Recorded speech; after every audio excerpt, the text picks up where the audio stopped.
Hello and welcome to episode 214 of the Ego Chall Podcast. My name is Preston Byers, and as always, I'm joined by my co-host, Justin Binkowski. And on today's episode, we have a roster change in the CDL. I think this is one of the only times where we actually talked about something and then it came true within a normal degree of time, which was very nice. And it was actually announced before we could actually do this show. And we have some other stuff that we obviously want to talk about, including our power rankings, which we have not updated in a little over 2 months, almost 3 months now. So I think that'd be nice to revisit and hopefully correct some things that I think we've gotten wrong since late November when we did the initial power rankings set. But before we get to any of that, how are you doing, Bank? Yeah, doing all right. I'm pretty sure I said at the end of last episode that I thought the power rankings for this episode was going to be a good opportunity to update them because I wasn't anticipating any roster changes or big news to happen between our Sunday show and this show for the upcoming week. And naturally, again, I'm off a little bit on that, but um, I think we both in part at least sort of mentioned last episode how I know I at least mentioned proactivity for some of these teams potentially trying to get ahead of the curve and instead of just letting issues fester or whatever, make a little bit of a proactive move. So we'll be able to jump right into all that, but yeah, it should be a good clean show today, hopefully. The team that we talked about that really needed, or most likely were going to be proactive, was Toronto, and we talked about specifically what they would do, and I think we both came to the conclusion that if you have to take one of these players out of the roster right now, it's probably ReeaL, mostly just because he hasn't been playing well and the roles have not been working out. Before this first week of the major two qualifiers, Toronto role swapped both ReeaL and Kleenex. So Kleenex, who was on the flex, went to SMG, and then ReeaL, who was on the SMG, went to flex. They went 0-2 in that first week. I think we said their losing streak was 7 matches, if I'm not mistaken. They're trending really in a very bad direction toward the bottom of the CDL, which is certainly not what you would expect of this team historically, or even this roster that they signed before the year. But they make this roster change now. I should credit Ronnie Intel. He put out a report at 11:46 a.m. Eastern on February 17th. Just a few hours later, Toronto announces at 2:08 p.m. Eastern that ReeaL had been benched and that Kipps had replaced him in the starting roster. So Kipps comes from the Huntsman Challengers roster. We talked very little about him when he kind of came on board, and there were rumors that he had joined as a substitute for Toronto. And now we have official confirmation that he's going to be in the starting lineup this week. He's replacing ReeaL. It definitely seems like he's on the flex, and that Kleenex will be staying at the SMG role, and that Kipps will be coming in and replacing ReeaL in that fashion, which is interesting. I wonder what kind of the thinking was with this team and that role swap specifically, because they only did 1 week of it, with Kleenex back on the sub.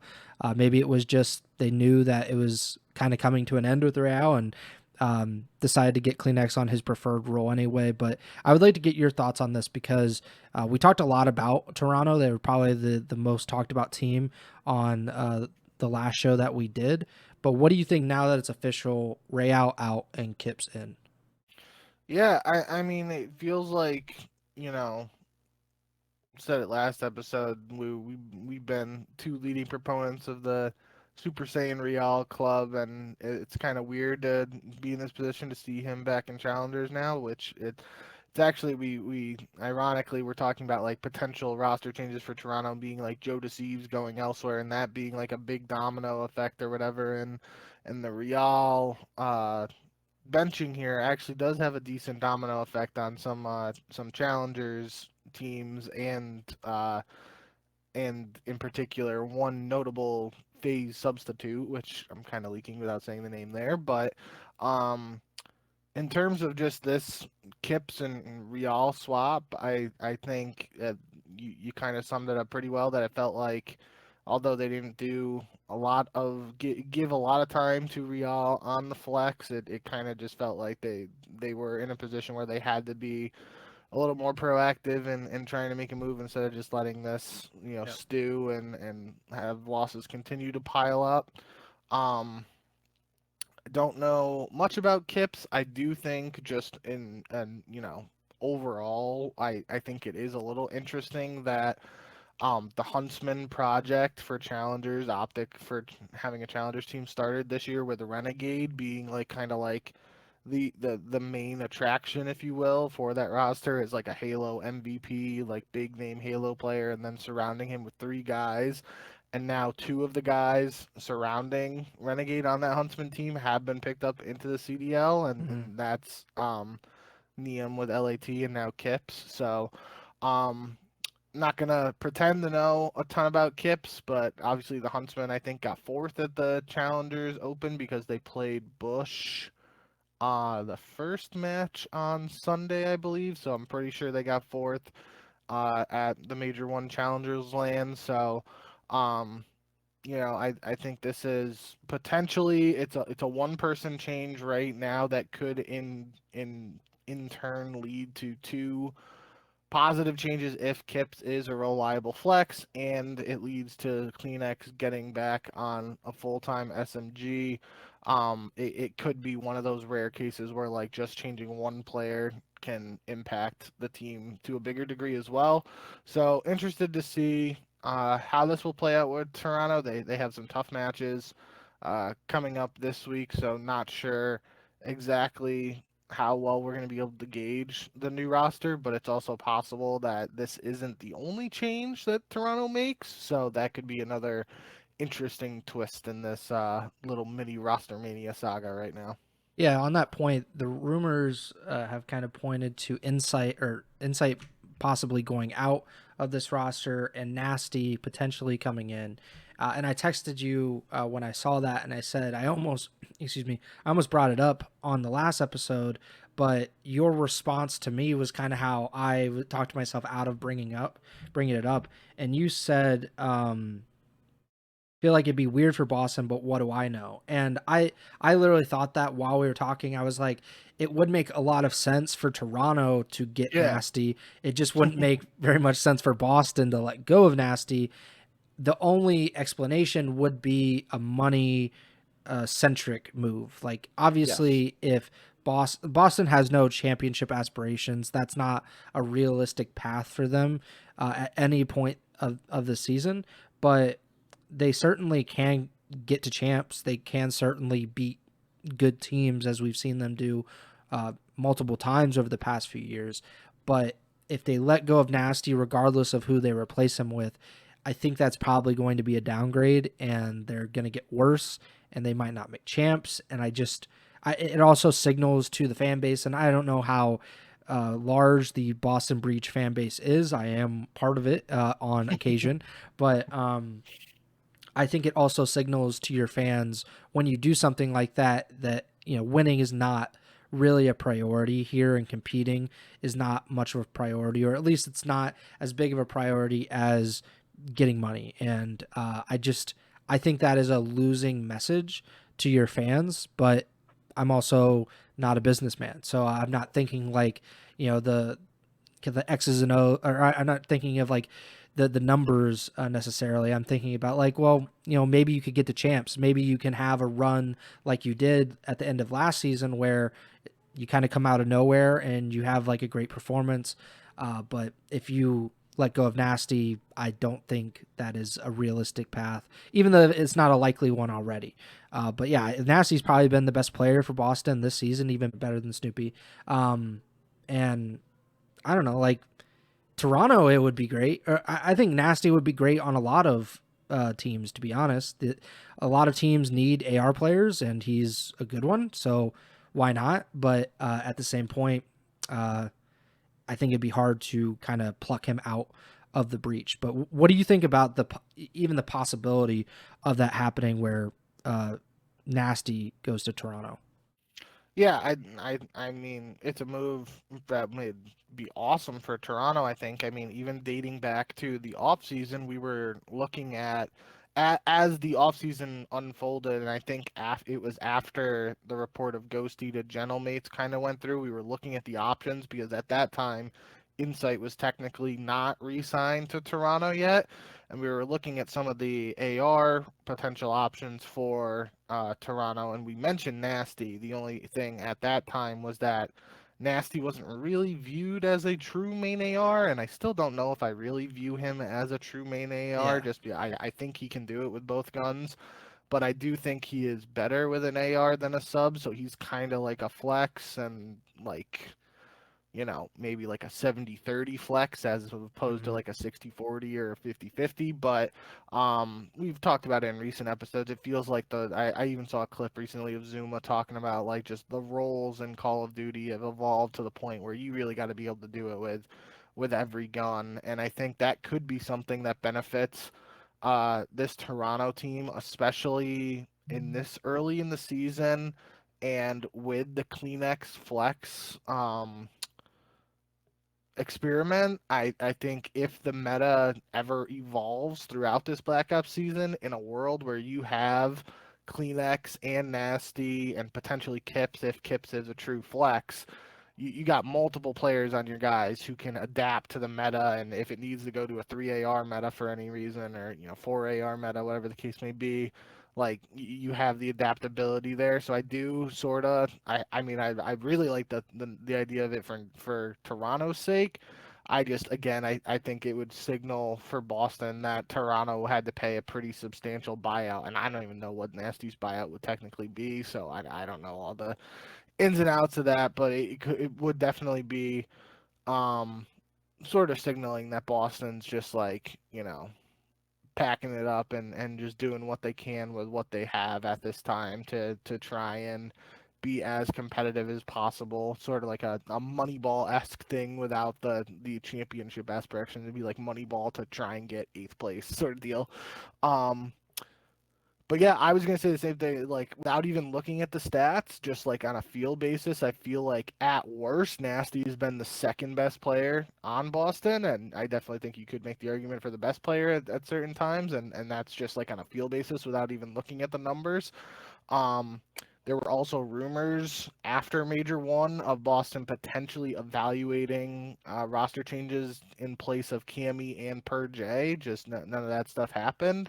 So I mean, is this a situation where if Boston do end up shipping Nasty to Toronto, that they could just like in theory squad wipe Nasty, Purge, and Cammy, and then rebuild around Snoopy with some more young guys to try and uh find some pieces for next year. I'm not really sure what they would do. We've also seen Kenny's name thrown in the ring, which I kind of jokingly brought up last episode for Toronto, but it was also I don't remember if it was in Ronnie's report or in another thing, but it was sort of like Kenny could be an option for Toronto, or he could be an option for Boston if Nasty goes to Toronto. So that's a little interesting here.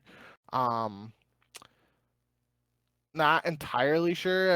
I do think in a world where Boston did squad wipe, I wouldn't mind seeing Snoopy, Kenny plus two challengers players because I think Kenny could be like that de facto leader on a team. Kenny could help Snoopy continue to develop. Snoopy would inevitably learn a bunch from playing with Kenny, even if Kenny struggles individually.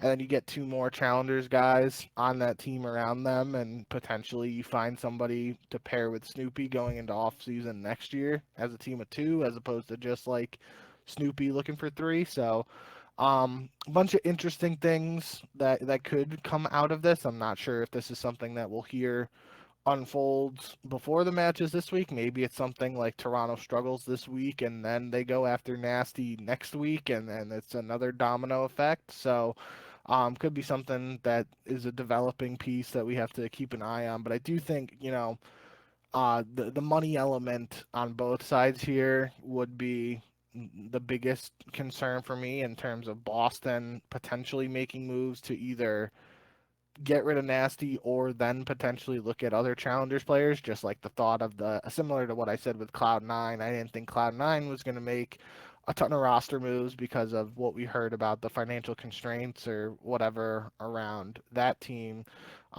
We know reportedly Boston was pretty close, seemingly, to not even being in the CDL like 2-ish years ago. So wouldn't be surprised if the team was just trying to stick it out with the roster and not spend a ton of extra money on more players. But uh, at this point, I really I'm my gauge for whether roster changes are or won't happening seems to be broken. So I'm not gonna trust my gut on that. Yeah, I think Kenny on Boston makes a bit of sense. Obviously, so what I would do if I'm Boston, I'm not letting Nasty or Snoopy go. Like that's just not happening. Until the offseason, whatever happens, happens. But like I do believe that there are an obvious bottom two in the CDL, and that's Vancouver and C9.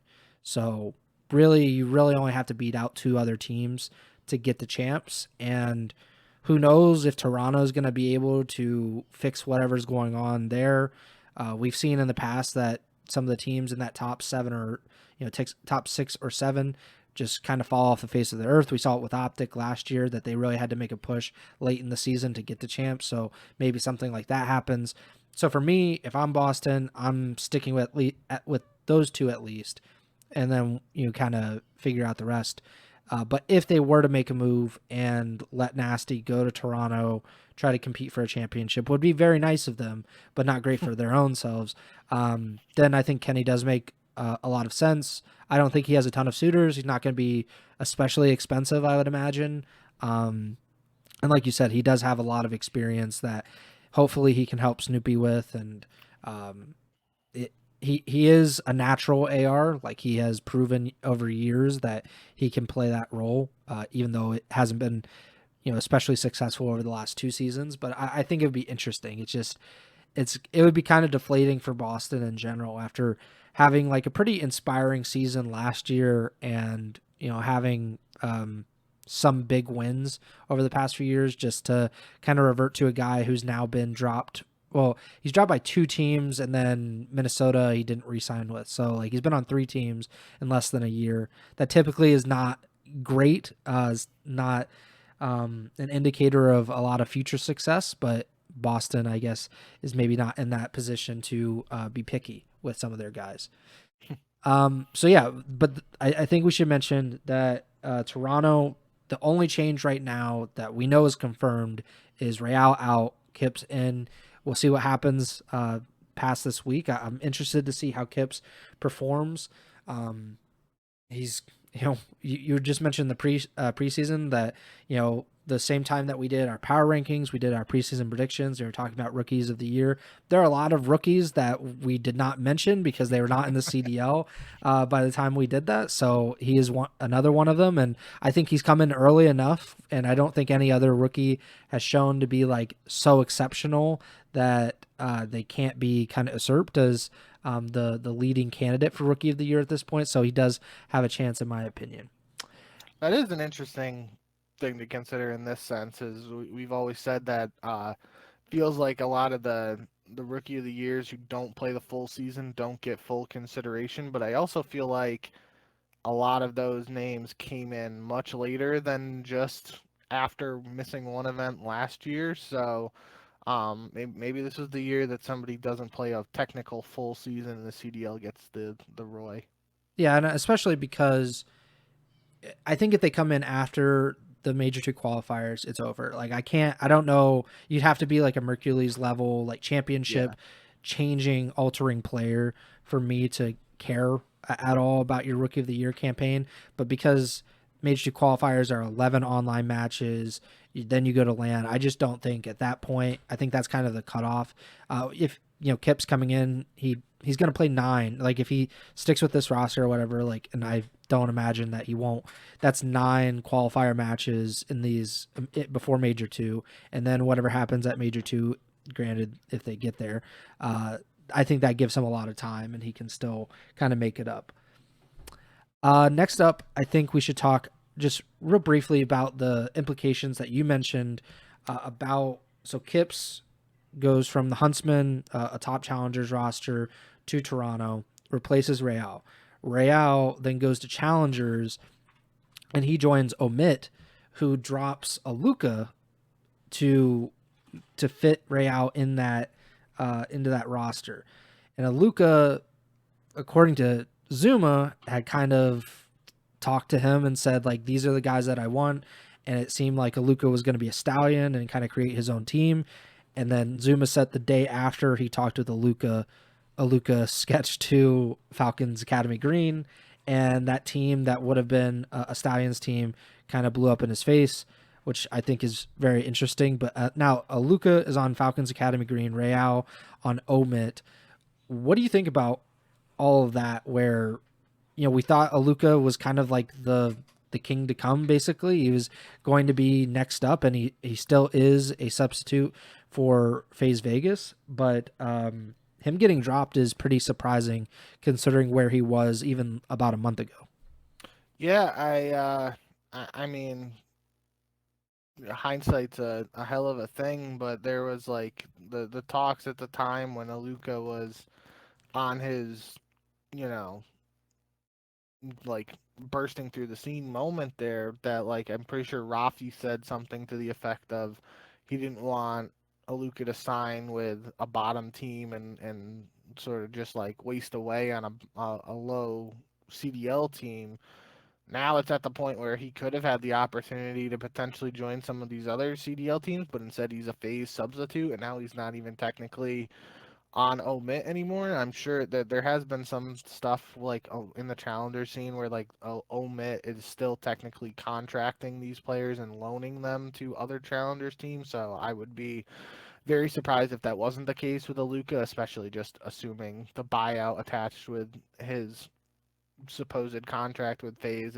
It just wouldn't make sense from a business perspective for Omit to completely cut ties with him. So I think that's the biggest interest for me in this developing situation, is that Aluka isn't involved with the FaZe Falcons Academy team that Zuma is like sort of collabing with Falcons on, and instead he's on just a Falcons Academy team.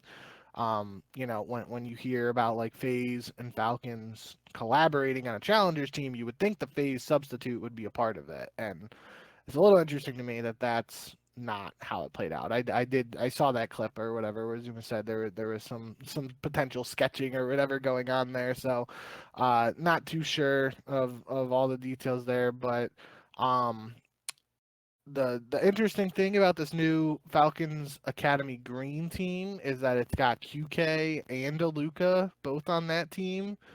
And QK was one of the bigger names after Major One, and so far early in the Challenger season has been one of the most interesting names from, especially from the Saudi scene. So kind of pairing up two of the most hyped up young prospects potentially from two different regions is something interesting here. And then Standy's on this team, which I think is on the previous Falcons Academy team. They had ASIM, which ASIM is now on Omit, ironically.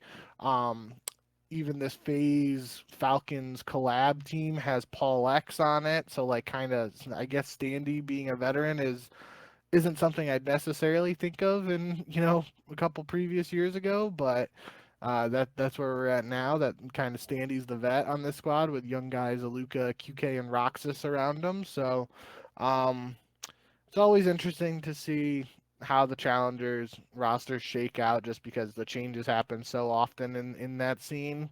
Sort of brings me back to the OG days of Black Ops 2 and Ghosts, when pros were sketching every other day because they weren't tied to a contract or anything. So um yeah, I do think it is kind of funny how Toronto in turn led to uh, a domino effect of roster moves that affects all the way down to Aluka, but that's the world we live in right now. So I'm interested to see how it all shakes out for everybody. Yeah, I think that it's interesting for me just to see Aluka's reputation change in a pretty short amount of time.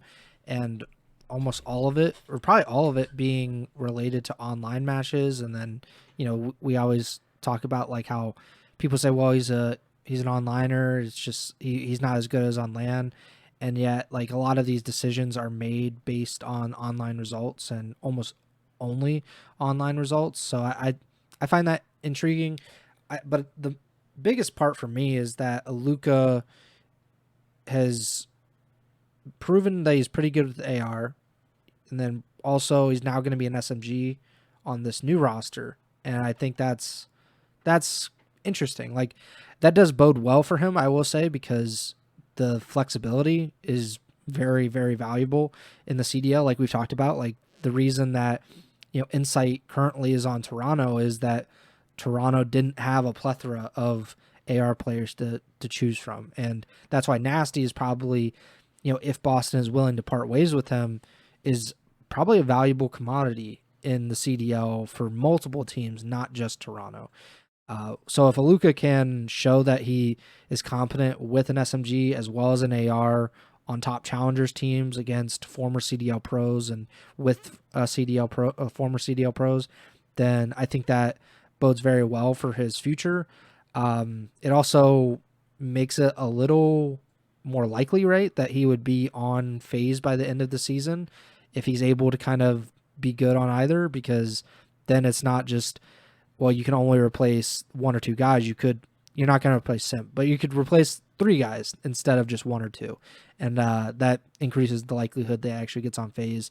And I don't know if that's actually that's a likely occurrence. I don't know how you feel about that, but it definitely seemed like almost a certainty when he got signed that he would at some point be on the FaZe Vegas starting roster. And now we're mid-February, and I don't know if that's a certainty anymore. No, I don't think it is, and I do think that was part of the calculus in signing a Luca to a sub, is that FaZe look at him as potentially more of a long-term piece than a short-term remedy. But at the time they quote unquote signed him, it may have been more likely that he was considered a short-term piece over long-term. But I think certainly over the course of the qualifiers leading into Major One, it got to the point where FaZe pretty evidently weren't going to be considering roster moves, and they probably just like put a Luca on the back burner, and now they lose to Miami, so I don't know what the hell is going on. Yeah, I don't know either. It's a very weird situation, but that's challengers in general, and Yep. challengers basically like just a big set of dominoes, and anytime the CDL moves around, the dominoes start falling, and you never really know where they're going to be falling. So we'll keep an eye on Aluka and the challengers team. We've talked about challengers like all but like one or two episodes this season, which is definitely a record for the Ego Chall podcast. And the only other challengers thing I think we have on today is that FaZe and the ReeaL Falcons announced the collaboration, and they will have a merged challengers roster. So Falcons is continuing to have their academy rosters, but they also are collaborating with FaZe for the FaZe Falcons challengers roster, which includes Swooty, Paul X, Gentle, and Knox. So Gentle and Knox are both Saudi players, and then obviously Paul X and Swooty are North American players. I think it's an interesting team. I know nothing about Gentle or Knox. I haven't seen Swooty play a ton. Obviously, I have seen Paul X play a lot. But what do you think about this? Maybe not just the roster, but the idea of two CDL teams coming together in this fashion to create a merged challengers team. Yeah, I mean, really, my only main thought here is that this would have been the perfect uh, spot for a Luca to be on a challengers team. It feels like that the phase substitute player should be like, especially with everything we thought about Aluka just a couple months ago. If he was the face of a phase challengers team, it would have made a ton of sense. So that's the only weird thing for me here. I think Swooty is um, sort of like the top stallion remaining at the time, especially after multiple stallions got picked up by C9. So it's possible that um, Swoody is sort of in a position now to be like next man up in terms of the Stallions graduating class of challengers to CDL pipeline sort of deal. But yeah, outside of the Aluka thing, I don't know anything about the two Saudi guys here. I think, like I mentioned, Paul X being the vet on this team to have some sort of veteran presence is a good thing. Similar to what I was saying with Standy for the Falcons Academy team. It's just it feels a little weird. Aluka isn't on this team to me, but that's challengers, baby. It certainly is. Do you want to do our power rankings now? Yeah. So I guess I'll go first. Just give me a second to pull it up. But as you were talking throughout the episode, I was like tweaking my power rankings because I did it once and I was like, that sounds fine, and then I did it again and I was like, oh, it's a little bit better. I still don't feel very confident at all about these power rankings, and I just think that's kind of the state of the CDL at this point. But yeah, I'll pull it up on screen for anybody watching on either YouTube or Spotify. But basically, and I've said this before with all of the power rankings that we've ever done, that I do power rankings in the sense of like, if the season ended today, who do I think has the most likely path to a world championship? And that's how I view power rankings. I don't know how else I would really do them, because otherwise then I would just look at the standings of whatever it is now. Like, we would look at the week 1 standings from Major 2 qualifiers and just say that is the power rankings, and I don't like doing that. So I originally had the Paris Gentlemates at the very top by themselves, and I said that they're, the best team in the game. And I still believe that, but the way that I put it in this is because I don't think that there's a ton of space between Paris and Optic and FaZe. I think those 3 teams are very close to each other in terms of skill and in terms of talent, and in terms of the proven results. Even though Paris did win, we obviously saw that Optic was very close to beating Paris in that grand finals as well. So I put I put Paris, Optic, and FaZe all in a tier by themselves at the very top, and I said that's the proven title contenders, and I feel very good about that. I would say in each of these tiers, or maybe not in every single tier, but in most of these tiers, the order in which the teams appear in the tier, I think that's probably how I would rank them. So Paris would be 1, Optic 2, FaZe 3, and then the tier below that is a 2-team tier, and that is LA Thieves and and I almost said Minnesota Rocker because of the logo, but G2 Minnesota. Those 2 teams are together for me. I was tempted to put LAT in that proven title contenders tier and put title contenders plus LAT, because I don't think that they have proven it at any point this season that they are actual contenders, but the roster would certainly say that they are. Whereas Minnesota's kind of the opposite. Their roster would not say that they are a championship level team, and yet they're the team that's beaten FaZe twice and given Optic 2 Game 5 runs, and certainly looked like a top 4 team, top 5 team this season. So I put them together, and I think if the season ended today, I would have more confidence that LAT would win the championship over Minnesota, but I think it's close enough that I put them together. And then I was very, very kind of conflicted about where to put Toronto in any of this, because they are legitimately one of the worst teams in the CDL at this point, but they have enough talent, specifically Joe and Kleenex, where I feel like I can't count those guys out, and that if they're able to put it together, and I think that eventually they will be, that they will be able to be somewhat competitive. I don't know how competitive.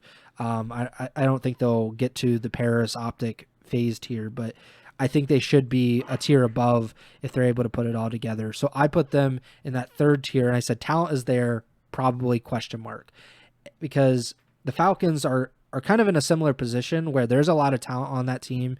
They have Pred and Celium, for Christ's sakes. Like, that's about as good of a duo as you can possibly get. And yet we just saw them go 0-2 this past week. They didn't perform particularly well at Major 1. And then the Miami Heretics, we saw last year how good they could be.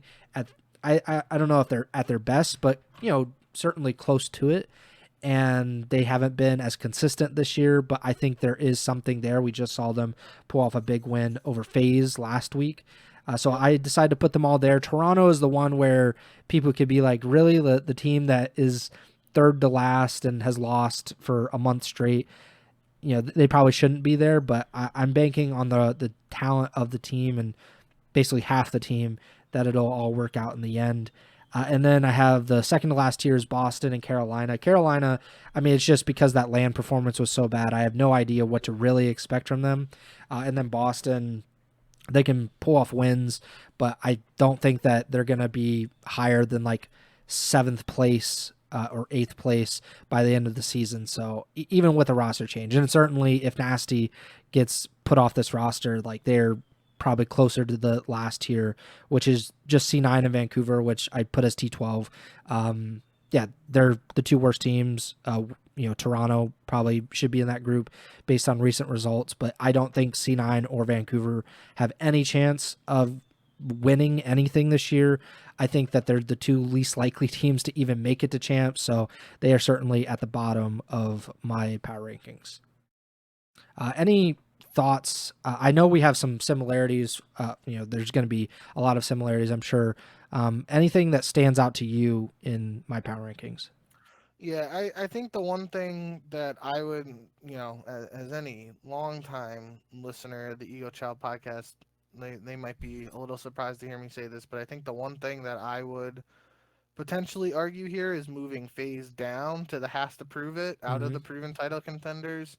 I think I'm fine with Optic and Gentlemates being both up there, just given the way Major One shaked out and how close the finals was, and the fact that Optic beat Gentlemates in the winners finals, and then Gentlemates had to win multiple searches to take the title. So I think that's what I probably would have done, and especially if we were doing this post Major One, maybe I'd be fine with FaZe there. But I think after just this last week, me really just being confused about that Miami loss, I would have been probably more inclined to bump FaZe down a little bit. I think pretty much everything else makes sense to me. I think LAT, I still want to see more with Neum on the squad before I get like too excited or too bold with expectations for that team. But obviously, the other three guys around Neum are high caliber players, so I don't think you could place them any lower.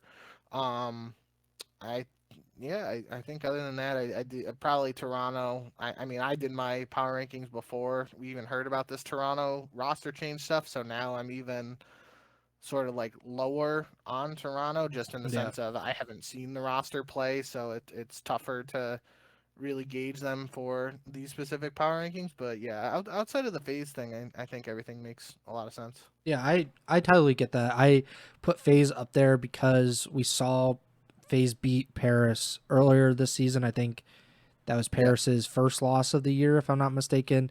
And granted, that was probably 2 months ago now. I think that was before the break or right after the break. So, yeah, I think that I just have a lot of faith in FaZe to be in that. Like, I think they'll get the championship Sunday, and I think that if you put them in a best of 5 or a best of 7 or whatever, I think that it's probably maybe 40-60, maybe 50-50 that they beat either Optic or Paris when they play them. I would still give the edge to Paris and Optic. But even then, like, we just saw Optic as of like a month ago just absolutely dismal, and they were losing a bunch of their matches and didn't feel like they were a contender going into Major One because of how they finished the qualifiers.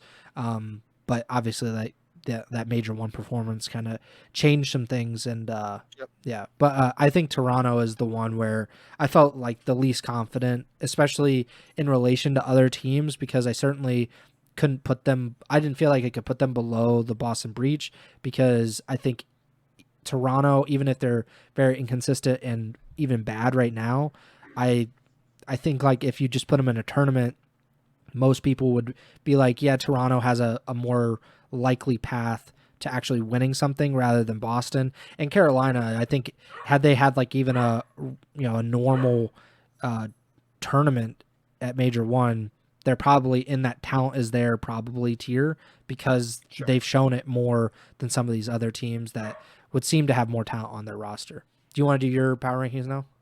Yeah.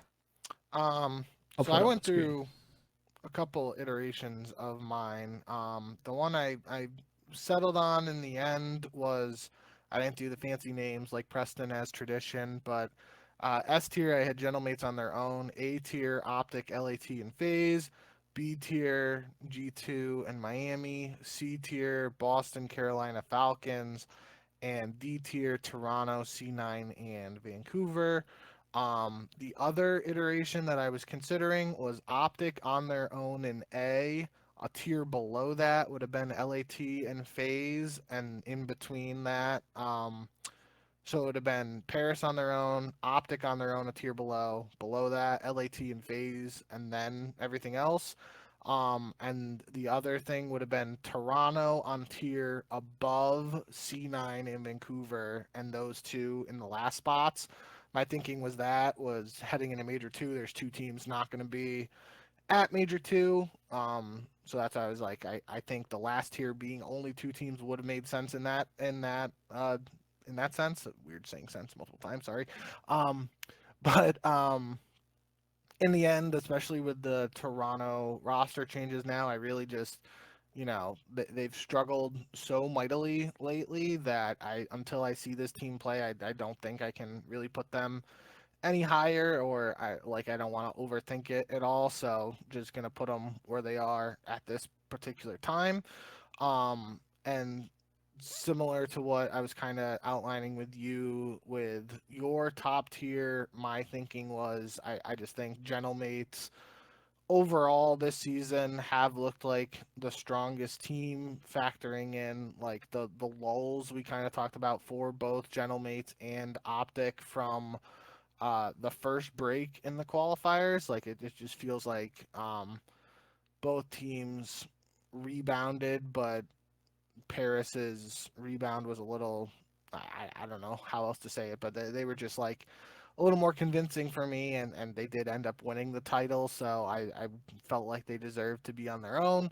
But I can totally see the argument for putting, kind of as we just outlined. I think that the top two there, if you wanted to do Gentlemates and Optic on together up top, like I can totally see that argument. You want to do Gentlemates on their own, I see that argument. If you want to do some combination of three teams up at the top there, I think I could get on board with that as well. So I think that's kind of where the most of these power rankings would be open to interpretation. I think the middle of the pack is kind of like um you know, I don't want to say set, but it's kind of like played out to the point where we know which teams are in the middle there. It's just a question of how they finish out. Like we have Carolina. I would probably say both of us have Carolina a little lower than some other Yeah. people would, just because of their strong honeymoon phase at the start there with Exceed. But like a team like Carolina, they could end up technically in like sixth place, and we would be off on that. But I think like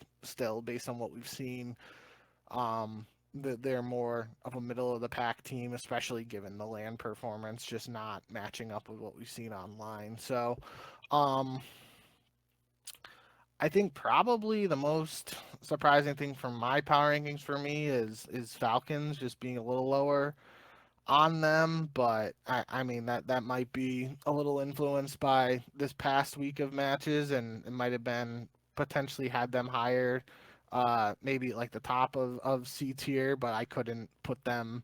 If we did this after Major One and not Week One, maybe I definitely would have had Falcons above Boston, but I couldn't put Falcons above Boston in this because Boston just beat them. So, um, yeah, I think overall we were pretty similar in power rankings. I think you can't really argue C9 and Vancouver as the bottom teams and the two teams most likely to miss Major Two.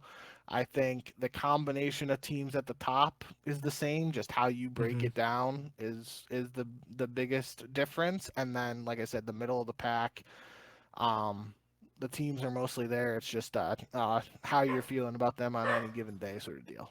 I think that there's a pretty clear top five ish so far this season. Like Paris, Optic and FaZe, and then Minnesota have been like pretty consistent, like top four.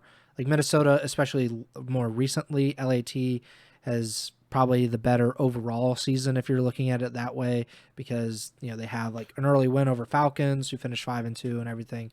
Well, that's what Yeah, what were you gonna say? I was just gonna say. That's why I didn't want to like categorize it as a quote unquote top four because I would say G2 have played better than Carolina and uh, Falcons of late, but both Carolina and Falcons went 5-2 in those major one qualifiers, and G2 like barely squeaked. They went 3-4 Yeah, in the major one qualifiers. So that's definitely a little more recent. But I mean, if we had to look at the overall standings, did the CDL update this yet? I noticed it. So Brian Stats, who shout out Brian Stats because we bring him up on on this pod pretty regularly. He tweeted something the other day about like rookie wins so far this year, and it was at 1 a.m. and I was just like, I saw it and I was like, this doesn't mention Mamba at all. And then I went to the CDL standings page. For whatever reason, the regular season standings page on the CDL website does not reflect the uh the major. It's only counting qualifier matches for the standings. that makes And so sense. like if you look at that, G2 is 4-5. It doesn't factor in their wins at Major 1. Miami is 4-5. It doesn't factor in they won 2 matches in the lower bracket despite starting in the losers bracket and not having a winners bracket spot. So like a lot of rookies, so the Carolina rookies and Lurks and Craze are at 6. Mamba, I think now might be at 6 wins. Maybe it's only 5. I can't remember. He was at 5, but I don't know if that I tweeted that before or after a qualifier win this past week. And then Trakes would be at 6 too because he had 2 wins at the major. So it was a kind of weird discovery that I'm not sure why because like the points, like Gentlemates are in first with 70, but obviously they have more than 70 points from just winning the major alone. So not sure what the deal is with that for the CDL page because I know like it's clearly updated with the qualifier matches that happened this past weekend. Just it doesn't include major one for whatever reason. Yeah, I noticed that because I was trying to look at Toronto's record and it said that they were 3-6. I was like, well, I'm pretty sure that they weren't undefeated before they went on this losing streak. So Yeah. I knew that wasn't correct. So I had to go to the COD Gamepedia to actually look up what the standings were. So I don't know why it's like that, but it's quite annoying. But as far as Does your okay, Wikipedia does have the updated standings. So yeah, yeah, G2 has 6, Miami has 6, so like all of the top rookies do have 6 wins right now, which is kind of interesting to consider for the early rookie of the year stuff. yeah, and as far as our power rankings go, I think it would have been quite different had we done this last week Yeah, before the matches, because like Miami is in your B tier, and I don't know if they would have been in your B tier if they had not just beaten FaZe. And like you said, with Falcons losing to Boston, they wouldn't have been below Boston or maybe even in the same tier as Boston if they just yeah, hadn't lost to them. And then Carolina, it's just like they have to prove it like again basically, because that was the biggest thing when we went into the first major, is that they won all these matches, they've looked great, but they're also a team that we don't usually expect to be good, and so they have to prove it, and then when they fail like they did, they have to prove it all over again and then hopefully do something at the major. Granted, they will have a longer stretch online to win matches and keep rising up the standings, and so that should help them. But they are certainly pretty low because of that major performance, as well as the Falcons. Both of those teams finishing 5-2 and being like in the second or third to bottom tier for us just shows that LAN does mean quite a bit. And if you're going to a LAN and you're only winning one match or not even a match, then it's going to be hard to get into that top 6 in terms of our power rankings, I think. Anything else on the power rankings before we move on? No, I mean just to bring it up because you had me dig through the Yep. notes and find them, so I'm not gonna not mention them. But Our power rankings from the the preseason. I just know the big thing here is I had Gentlemates in fourth, and in my B tier, and you had Gentlemates in your second tier, but you had Optic only by themselves.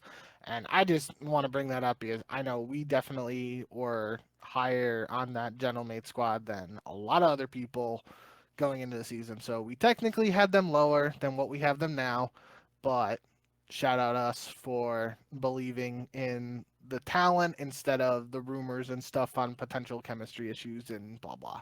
Yeah. So in your power rankings, you had Optic alone, and FaZe and LAT, and then in another tier, Paris and Toronto. I think, and then I had a similar setup where I had Optic at the top, and then 4 teams in the next tier, which was Miami, Paris, FaZe, and LAT. So basically, we each got one team wrong out of what we thought would be kind of that upper echelon of the CDL. For you, it was Toronto. For me, it was Miami. Neither team have looked particularly well. I think Miami a little bit better, but certainly not in the contenders club, which I had put them in to start this season. And I put a bunch of teams at the very bottom because we had no idea what to really expect of those teams. And I think that's kind of bore out a little bit. Like Carolina has been better, at least online, than I thought they would be. And obviously Minnesota has been the biggest revelation because you had them in your C tier, so you had them higher than I did, but I had them at the very bottom with Carolina, C9, Vancouver, and Boston. So yeah, we don't know everything, but we do know quite a few things, and I think that kind of proves it here. Who knew, who could have predicted that Optic, FaZe, LAT, and Paris would have been pretty good to start this season. I think that about does it for the power rankings. Let's hop into these matches, the major 2 qualifier matches. This is the second week after we're going to have a lot of supersized weeks, I think, to come because, like we've said, there's 11 matches for every single team, and we've only been doing about half of that in the past few years. So this is different, and I think this definitely gives a team like Toronto, who's trying to work through some things, it helps them in a way because they're going to be able to see a bunch of different looks, and hopefully Kips gets a lot of experience over the next few weeks playing online matches, or sometimes he would play 2 weeks, but he'd play 2 matches in 2 weeks, which is not ideal. I don't think that'll be a problem here, even though the schedule is not very friendly to the Toronto Koi in general.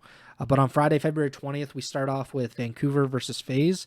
FaZe looked really bad against Miami. Like, they came out flat and they lost that, but I think it's a little bit different of a ball game playing against the Vancouver Surge. So I'll go with FaZe. Yeah, I'm not going to think too much about this. Give me FaZe. Falcons versus C9. C9 did look better than expected in their debut with the new roster, but they still lost. Falcons, they went 0-2, so this is not necessarily a must-win, but if you're losing to C9 and you're starting 0-3, it would feel like a must-win, so I will go the Falcons.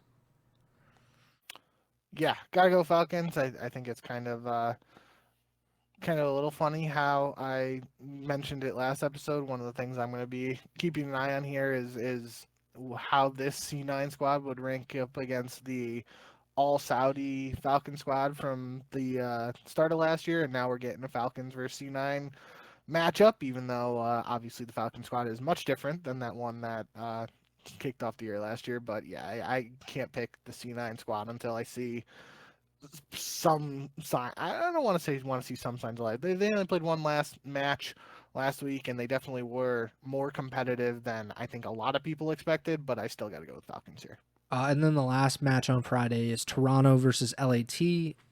Certainly the most intriguing match on Friday. I'm going to go with LAT, but, Toronto did sweep the Thieves. I think that is their last win. Their most recent win was that 3-0 sweep against Thieves. I think that was the first week after the break, so it's been over a month now, and Toronto hasn't won since then. LAT obviously have Neum in the roster. This could be the hardest match that Neum has played. They had like a relatively straightforward schedule last week. but Toronto's also not been very good. So I'll go with LAT, but I'm very interested. Yeah, still don't know for sure if Toronto's roster is set for this week or not. So I Yeah. definitely have to pick LAT. At least we see Kips versus Neum, and I think we talk about like the soft landing spots versus the hard debut matches. We always have that conversation. I think although this LAT matchup is a difficult one on paper, I do think there's got to be some at least like sort of, I don't know if sibling rivalry is the best way to describe it, but without a better phrase, like just like two former teammates from this year, like a couple weeks removed from playing at an event together, now playing against each other in the CDL in Kips's debut and Neum's third overall match. Like I feel like there's got to be some friendly banter there in some regard. So I think that's a cool thing to look out for here. But yeah, I totally expect LAT to win this one unless there's just some insane Toronto honeymoon phase that kickstarts with the Kips move. And that kind of leads us into Saturday because Toronto plays the last match on Friday and the first match on Saturday. They play G2 to start Saturday.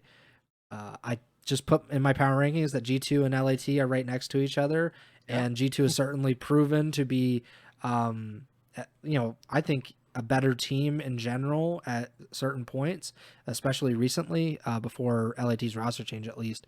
So I'll go with G2, but like you said, if Toronto has this honeymoon period, it might sweep up and catch LAT and G2.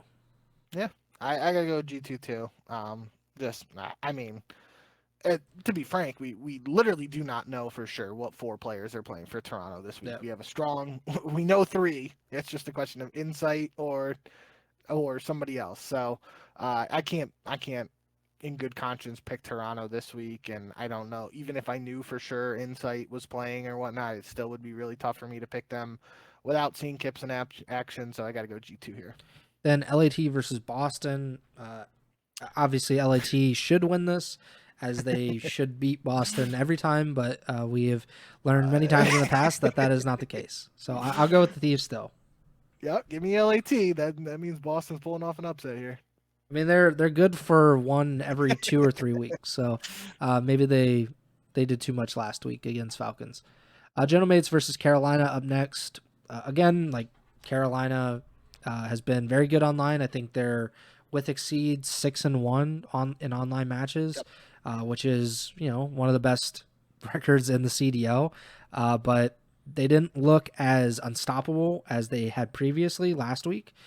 And Paris is probably the best team in the world. So I will go Paris, but I certainly could see a world where Carolina actually wins this match. Yeah, I mean the Royal Routers would have to be out in full force for this one, but give me Gentlemates here. And then the last match on Saturday is Optic versus Miami. I mean, Miami, I'm pretty sure gave Optic like a pretty stiff test when they faced them earlier in the season. I will go with Optic. Obviously, they are the better, more talented team, but Optic historically has had a Florida curse put on them and struggled against the Florida teams, whether it be the Mutineers or Heretics. I just don't know if that'll be enough for the Heretics here. Yeah, I think that's a good point. I think the matchup, if I remember correctly, I think it was the third match for Miami this year. So I think it was like their first match after the week where we heard about the visa issues and the struggles in practice or lack of practice and all that. And they definitely did look better in the Optic match than they did in their previous matches, but it was still a very early iteration of this Miami team that was definitely not as well prepared or well practiced as the current Miami team. Still going to go with Optic here, but I do think that, especially given the Miami over FaZe result, this could be closer than other people expect. And other people could probably just like insta pick Optic and not think about it, but this could be a sneaky opportunity for Miami to show what they're capable of. Yeah, and Miami just beat FaZe, who FaZe is a more talented team than the Heretics are, but Miami did that last year a lot, where they could beat FaZe, they could beat LAT on LAN even, and I think they're often underestimated. They've certainly earned, I guess, that estimation this season so far. They have just been very inconsistent. But like I said, I think even last week, like being inconsistent doesn't mean that you're bad, and it can really catch up to some teams who are just underestimating an inconsistent team like the Heretics. Sunday, February 22nd, last day of the Major 2 Week 2 qualifiers. We start off with the ReeaL Falcons versus the Carolina Royal Ravens, which is just a really interesting match in general, but I think especially because Falcons had that 0-2 week, I still expect them to beat C9 earlier in the week. Carolina is far less of a certainty to beat, and there's a real possibility the Falcons will be 1-3 to start the qualifiers. There's even a chance that Carolina themselves will start the qualifiers 1-3 as well, because if they lose to Paris and then they lose the Falcons, then that's a pretty bad start after winning 5 straight online qualifiers heading into Major 1. So I will go with the Falcons on this. I think this is kind of a coin flip. I don't know if you can feel real confident about either team considering where they are post Major 1, but I think the Falcons have a little bit more talent, and I'm kind of out on Carolina until they're able to pull me back in. If they go 2-0 this week, I'm fully back on the bandwagon. No, yeah, I was definitely thinking more in tune with this being an online match, and I'm going with Carolina here. As you were talking, and the more I'm thinking about it, I definitely think I like the Falcons pick more, just because, kind of as you alluded to, I think Falcons has more talent and is the better team, but I think Carolina has been the better team online with this iteration, which is weird to say because they both went 5-2 in the qualifiers, but obviously Carolina was 5-0 with this specific roster. So yeah, I don't know. I think, it's good we got something different here. So I'll stick with Carolina, but I think this has got Game 5, Round 11 written all over it in my eyes. Next up, Vancouver versus Boston. If I'm not mistaken, Vancouver beat Boston for their first win of the season. Only win. Yeah. Oh no, they won it Major 1 too. Yeah. So yeah, I think it'd be fair to pick Vancouver in this matchup. But I like the last time, I still think that Boston should win. That doesn't mean they will, but I will pick Boston. I got to go with Boston too, and it's looking rough when I'm picking Boston. So, yeah, I mean the proof is in the pudding, or whatever the saying is. Like we've seen Vancouver beat the squad earlier this year, but everything should be Boston is able to win this match, and I'm gonna go with that. It would be very like the Boston Breach for them to beat LAT and then lose to Vancouver in the same week. Yes. Optic versus C9 up next. Obviously going to pick Optic here. Optic, 100%. Not even thinking about it. And then the best match of the week by far, G2 versus FaZe in the final match. We have seen these two teams play 3 times over the past month, I want to say, because at least 3. Yeah. I mean, they played in the round 1 of Major 1, and G2 won that match. And then they played did they play later in Major 1 as well, or did they just play? I thought so. Wasn't it the first match on Championship Sunday? And FaZe won that. So, yeah. So that means, I'm pretty sure they played 3 times this season, and 3 times in the last probably 4 weeks. G2 is 2-1 against FaZe. They had beaten them the first 2 times they played them. FaZe got the the upper hand on the last time they played. But G2 is really, like I said when G2 beat them the first time, that I think it was just people thought Minnesota losing Game 5s meant that they're bad, and I don't know if that was really the case. I think they are a top 5 team at this point, and FaZe, like we just saw last week against Miami, has not looked the greatest. So I could definitely pick G2. I will pick FaZe. I tend to, in kind of a tiebreaker situation, be like, which team has better players, more talent? And I certainly think FaZe does, but that hasn't worked out 2 out of the last 3 times. So I could be wrong on that. Yeah, so I was looking at this as obviously for the notes. I always fill this out and then I find out your picks live while we're doing this. And as I was filling them out, I looked at this match and I thought this was going to be our only match where we would potentially have a different pick. I thought there was a world where you were going to go G2 and I was going to go FaZe, and then if we were in a position where we were all chalk on the 10 previous matches and you picked FaZe, I was going to go with G2, but we got our Carolina Falcons match where we're split this week, and that'll be our only one where we're different. I got to stick with FaZe. It would have felt so weird for me to pick again. I mean, the number of times I've picked against FaZe can probably be counted on one hand, if not two at most. But um, picking G2 over FaZe in a random online match, that would have felt really weird to me. I definitely could see it happening, just given how the matchup has played out this year so far.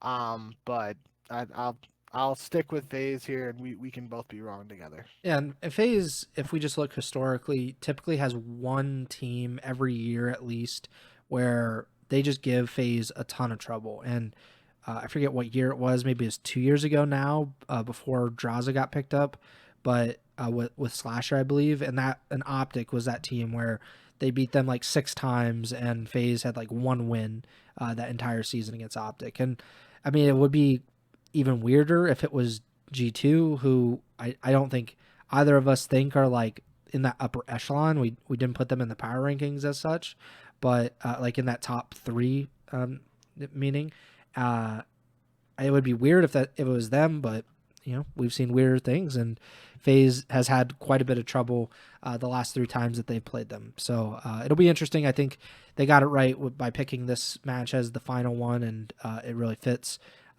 Pick them though this season. We are both 46 and 25 on the year, except Trimmer, who is winless.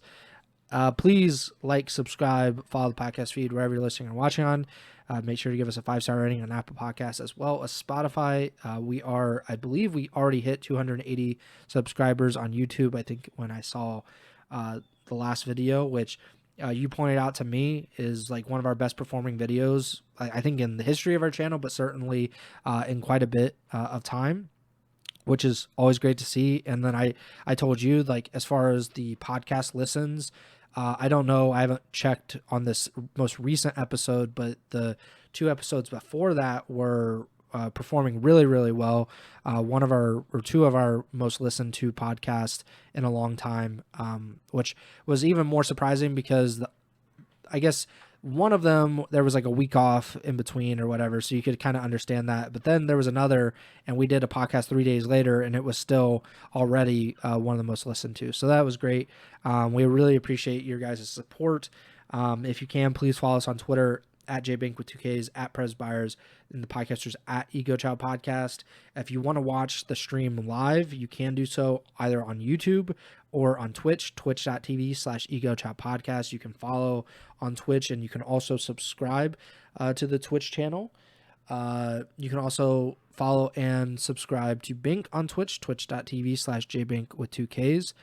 And we'll be back on Sunday, most likely, Sunday night after the matches to talk. Probably 9, 10, 11, depending on if there are a bunch of issues. We'll never really know with the CDL when they're deciding to take a really long time. But we'll be back on Sunday night to talk about the week 2 matches and then whatever happened. Maybe Toronto had made another roster change by that point, and we'll have even more to talk about. But yeah, that does it for me. Bink, take it away. Yep.